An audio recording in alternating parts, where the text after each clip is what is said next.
The following program was produced by an independent community producer. The opinions expressed do not necessarily reflect those of the ECAT staff or board of directors.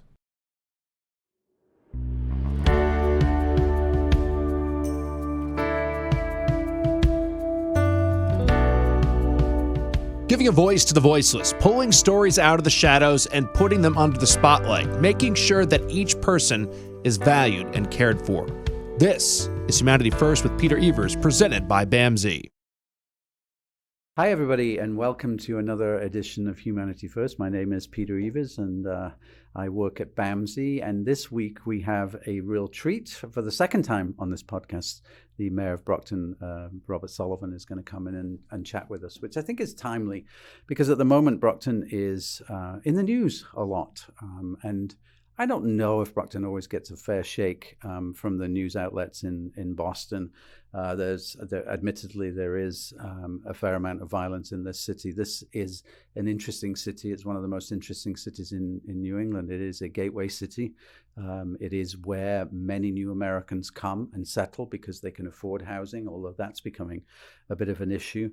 And I don't know if we talk about the good things. We do talk about homelessness a lot, and we've been talking recently about some of the difficulties with our healthcare system, with the news of late that Stewart healthcare system is in trouble. And so I want to have a conversation with the mayor about what are the good things that are going on in this city? What are some of the developments that are going on? How are we spending some of that ARPA money that came in, that American Rescue Plan Act money and other money, the CARES Act? How is that getting into our communities? And what good is that doing? And how are the people of Brockton seeing that? And what are we doing in terms of development? And of course, addressing the housing issue, which is, or should I say the homeless issue, which is a real problem at the moment in this city. And we can't dodge that one. But I'd like to talk to the mayor about what our public health stance about that. What is our strategy? And that's not a strategy that the city of Brockton can take on its own. It is a strategy that we as human beings have to take on. And so we'll be back in a couple of minutes with the Mayor of Brockton. We'll be right back. Hi, I'm Jamie. I'm an essential worker here at BAMZ, and I'm a nurse. Nurses are essential here at BAMZ because as nurses, we really have the opportunity to make an impact. We have very small ratios, so we have the opportunity to really learn everything about the person served and be able to give the best care. It really serves such a great purpose for me as being a nurse and really why I came into nursing. Learn more about nursing opportunities at bamzjobs.org. Giving a voice to the voiceless, pulling stories out of the shadows and putting them under the spotlight, making sure that each person is valued and cared for. This is Humanity First with Peter Evers, presented by BAMZ. And welcome back, everybody, to Humanity First. And as promised in the first part of the show, we now have Mayor Robert Sullivan with us for the second time on this show. So thank you so much for joining us. I want to thank you, Peter, for having me on. It was really fun, and it was informative the first time we met, so I'm really glad you welcomed me back for a second time. Well, it's always good to chat, and I just want to give you some props as well, because we were both a couple of weeks ago at the Martin Luther King breakfast in Mansfield, which I thought was a fabulous event. Great venue too, wasn't it? Really yeah. great. I didn't know that hotel at all. I'd certainly recommend that to anybody. Your words, I think, just really spoke to some of the challenges of people of color over the years, and really connected with the message of Dr. Martin Luther King. So I thank you for doing that. No, thank you, Peter. Thank you for always being supportive of all groups in the City of Champions. Appreciate it. Yeah, well, it's great. It was a really wonderful event. But I thought today we could talk about Brockton. Sure. Oddly enough. Sure. Love to. Something I think you might know something about, being a denizen of the city and grown up there, you've been the mayor of Brockton for 4 years now, is it? So I became mayor January 6th of 2020. We're 2-year mayors, and I'm on my third term. I just got sworn in on New Year's Day. That's right. And again, I'm excited to continue the work to better the city of Brockton. One of my favorite cities, I think we've talked about this before, 3 different times in my career in social work. I've worked in Brockton and loved every minute of it. It's funny because it's a little bit like my hometown in England, Hull, which is actually a fishing city, but it's a gritty city that is working class, that is multicultural, and that really speaks to the importance of towns like Brockton in New England, especially, a gateway town for That's right. New immigrants, somewhere where it is at least still affordable. I'm a bit worried about that, but in comparison to many other places in New England. One of the things I think about a lot is Brockton doesn't always get a great rap from the media outlets in Boston. You put the TV on at night and you hear about violence and guns and things like that. There's so much more going on in this city at the moment. Just wanted to catch up on some of the good things, some of the economic development stuff that's going on in the city at the moment. Yeah, and I want to thank you for realizing that. I mean, we're a city, right? We're the only city in Plymouth County, 106,000 residents according to the last federal census. And like any city, we have struggles, right? And we are an unbelievable city of diversity. We're welcoming, we're inclusive. It's always been a city of immigrants. As I shared with you before, my own grandparents from Ireland came to work in the shoe factories. We have the largest Cape Verdean population in the United States of America here in the city of Brockton. And the good things that are going on are really multifaceted. From an economic standpoint, we are doing development. We are harnessing the fact that geographically we're located close to Boston, close to Providence, Rhode Island. We have 3 commuter stops in the city of Brockton, so it's transit-oriented development. We are also working with developers, and I just had a developers dialogue just this week. We had 80 different developers come to talk to us, and there's a lot of tools in the toolbox, right? And so there's historic tax credits, and there's the HDIP, and the ties, and the TIFs, and really, as mayor, my goal number one is to provide the amenities that the residents, the taxpayers, the constituents, the people that I work for are looking for. It's about making sure that we provide the services to our senior citizens, veterans, our new residents, long-term businesses, attracting new businesses. When you talk about Brockton High, and I'm a proud graduate of Brockton High School back in 1988, my wife graduated in 89. It's the largest public high school east of the Mississippi. When I was there, it was about 5,000 students, about 3,800 now. Yeah. But people don't know, last year, 2 of the graduates went to Stanford and 3 went to Ivy Leagues. And I mean, that's, the next generation. And a lot went into the workforce, a lot to serve our nation. But also, we have professional baseball coming to Brockton this spring. Yeah. The Brockton Rocks are not going anywhere. They're going to stay here. That's the Collegiates League. But then the Frontier League is professional baseball. And we have the New England Knockouts coming to Campanelli Stadium. And, the ARPA money. We keep hearing about the American Rescue money, right? The federal money. As mayor, we received a tranche of $34 million, and then Plymouth County has $17 million for the city of Brockton. And, some mayors decided to spend it on, hiring people. My view is I want it to be long legacy projects. So a 5,000 square foot addition to the senior center downtown for our Council on Aging, a massive renovation to the War Memorial for our veterans.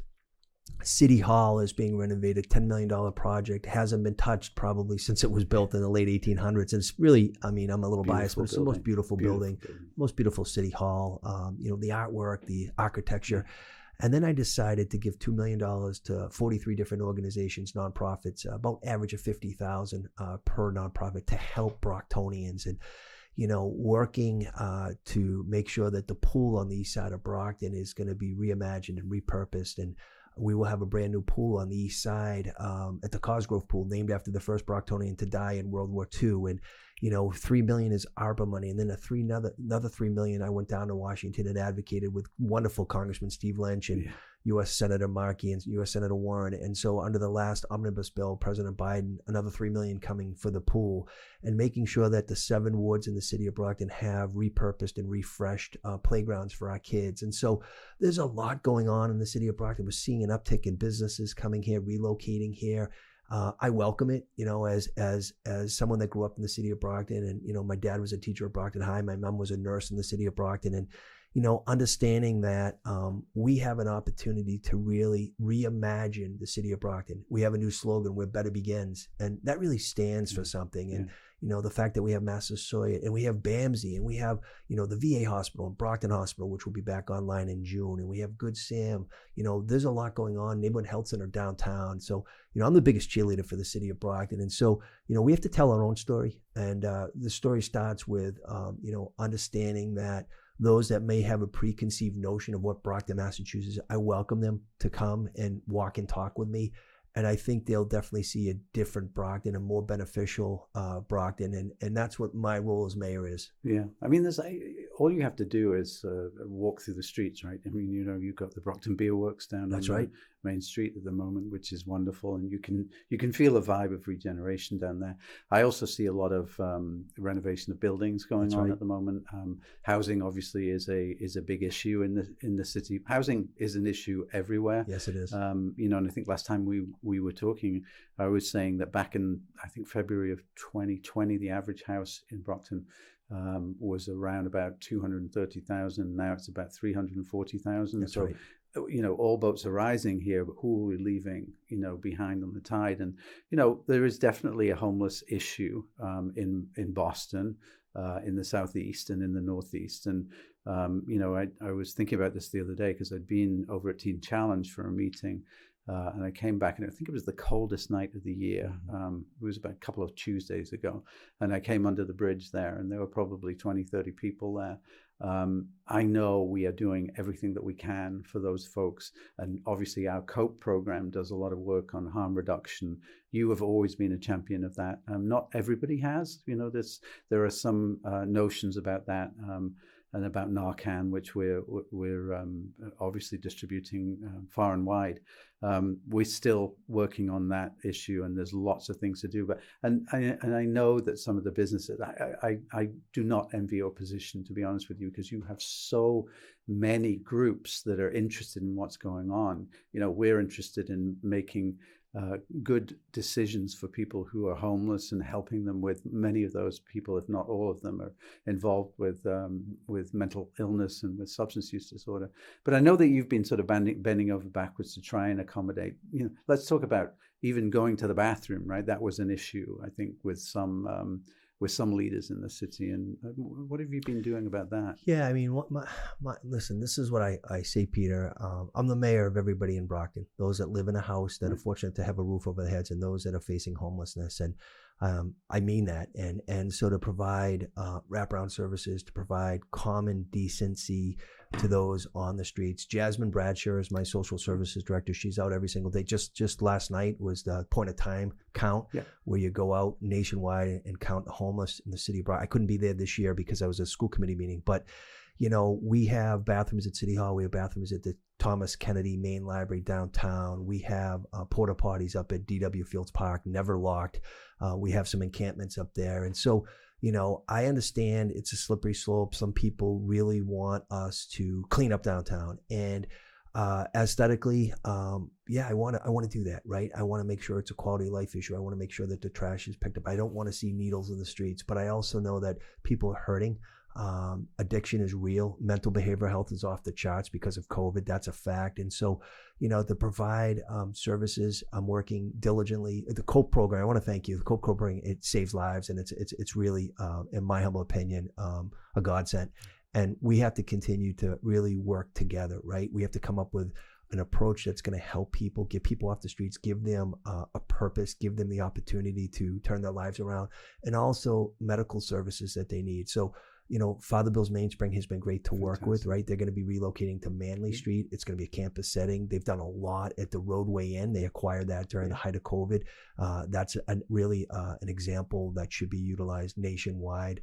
So, from my perspective, I'm trying to balance, like you said, and listen, to be an effective leader, you have to be a good listener. And I'm doing listening tours and walking tours, and I don't have all the answers, and I'm never going to say I do, but I also know that we have to work together to solve issues and come up with policies, regulations, but it's also a humanitarian approach. We're all human beings, and we all hurt and we laugh and we cry and we love, and we need to come up with some mechanisms that are going to help people. Yeah. I mean, it is about collaboration. And I often think about this because there are a few families in America who have not struggled with the issue of addiction, whether it be alcohol, whether it be other substances. And in some ways, there's a great fear about that, right? We know many of us had, an uncle or a dad who struggled with alcohol after the Second World War in my generation's point, and lose their job and would sort of still go down to the bottom of the yard and dig up a bottle of vodka. That's real addiction, right? And I think we're frightened of that, and we want to distance ourselves in some ways to what a homeless person on the street looks like. Those people still had the same dreams and aspirations as everybody else. Nobody at 6 thinks, I want to be, in a ditch with a needle in my arm at 25. These are human beings, and I respect your humanity for that. Thank you. And I respect what we're doing and if we don't do it together with compassion, then we're not going to succeed. No. And I love the idea that you feel as if you're the mayor of everybody, because there's a great deal of inequity in our society. The rich are getting richer, and very few people are getting very rich. And there's a lot of people who are really struggling out there, and they struggle in lots of different ways. That's right. I appreciate that. Health-wise, if I can just touch on that for a second, we've heard some rather disturbing stories over the past 3 years in the Southeast. If you look at the flooding that happened at Norwood Hospital, if you look at the fire that happened, which is nearly a year ago, isn't it? This month. Absolutely. It's a year ago. This month, yes. The Brockton Hospital has been closed, not completely closed, but closed in the main building. And then Stewart Healthcare has been all over the news this week. There are a lot of, I think, Brocktonians and people who are in the environment that are really worried about that. Do you have any updates on what's going on with Stewart? I do. So, I actually have been fortunate enough to have, since COVID, regular conversations with all the CEOs at the hospitals. Bob Haffey at Brockton Hospital. Before that, it was Kim Holland.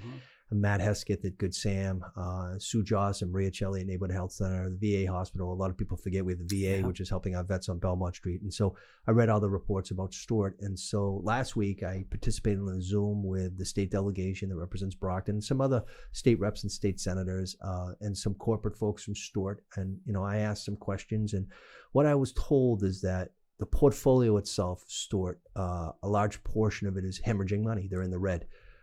City of Brockton is fortunate because Good Sam is in the black. They're still making money. So I've been told as mayor, and again, I have a vested interest, not just in Good Sam, but in healthcare because it's located in Brockton, but it helps the region. I've been told that Good Sam is not going to close. And then I got that reiterated to me by Matt Hesketh. It's not going to close, which is great news. And then on the flip side, Bob Haffey and Dr. David Drinkwater, the medical president, has told me that in June, Brockton Hospital will be back full operation. So that's reassuring, very reassuring. And as I said at the height of the beginning of the pandemic, before we get to the height, I said, well, let's plan for the worst, hope for the best, and probably get somewhere in the middle.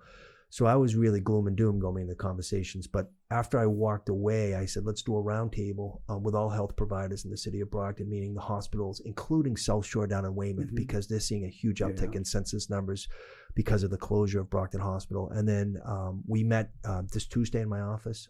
Matt Hesketh got on, Bob Haffey and his team, Sue Joss, Maria Celli, Alan Smith and his general counsel, Joe Driscoll from South Shore. And then I had Brian Ardelli, our fire chief, who works with EMS every single day. And again, it's not about competition. It's about collaboration, cooperation. And so again, I was told Good Sam's not closing. Great. Makes me feel good, right? Brockton Hospital is opening in June. Their walk-in clinics is still thriving on Liberty Street and on the main campus on Center Street. And then Neighborhood Health Center, again, is seeing a huge uptick. Weymouth, South Shore is being inundated. The beds are really overflowing. And so we need to come up with a strategy. So when Brockton opens in June, which is not too far away, but it's still 5 months away from now, are we going to have the staff? Is the staff going to be ready to hit the ground running? And that's what we're working on right now. So that's kind of where we are right now, healthcare in Brockton and beyond. Yeah, well, that's really good news because I think we don't want any more bad news on the health front. No.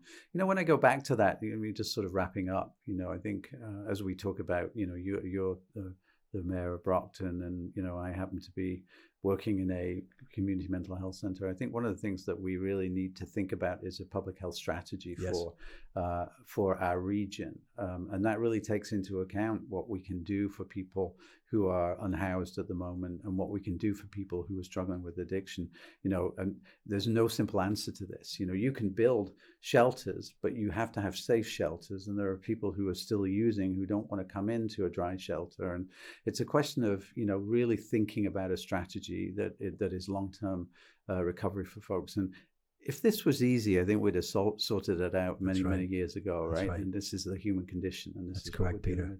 And Brockton is a city that has many faces. It's a city that is probably I would say the most interesting city in Massachusetts in terms of its people, in terms of its culture, in terms of you mentioned the distance between Providence and Brockton, and I've always been struck by that it's ideally placed for